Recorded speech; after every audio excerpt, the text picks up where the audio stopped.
তাজা তাজা সবজি সবজি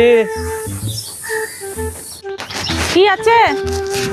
এই তো পটল পাবে, উচ্ছে পাবে, বরবটি আছে, বেগুন আছে, শাক আছে, কুমড়ো আছে, টমেটো। কি লাগবে বলো? তোর আরে আমরা সবজি বিক্রি করি বলে কি আমাদের কোনো মান সম্মান নেই নাকি? ইতর বলছো কেন তুমি আমাকে? তোরকে ইতর বলবো না তো কি বলবো? এই মুখটা সামনে কথা বলবে বলে দিচ্ছি। সকালবেলা এসে আজে বাজে কথা বলছো। কি আজে বাজে কথা তোমাকে বললাম গো? তোমাকে তো আমি ভালো কথাই বললাম। ইতর এই আবার বলছো তুমি? এই যাও তো, তোমাকে একটাও সবজি বিক্রি করো, যাও তুমি তো এখান থেকে। সকালবেলা মাথা গরম করে দিচ্ছে। কি হলো? তুমি এত রাগ করছো কেন? তোমাকে আমি এইটার কথা বলছি, এটা কত করে কেজি নিচ্ছ?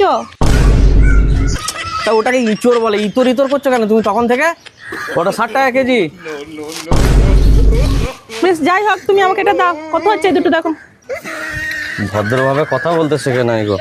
কোনটাকে কি বলে এখনো পর্যন্ত জানে না গো। ইচোরটাকে বলছে ইতর। হ্যালো, 1.5 কিলো হচ্ছে।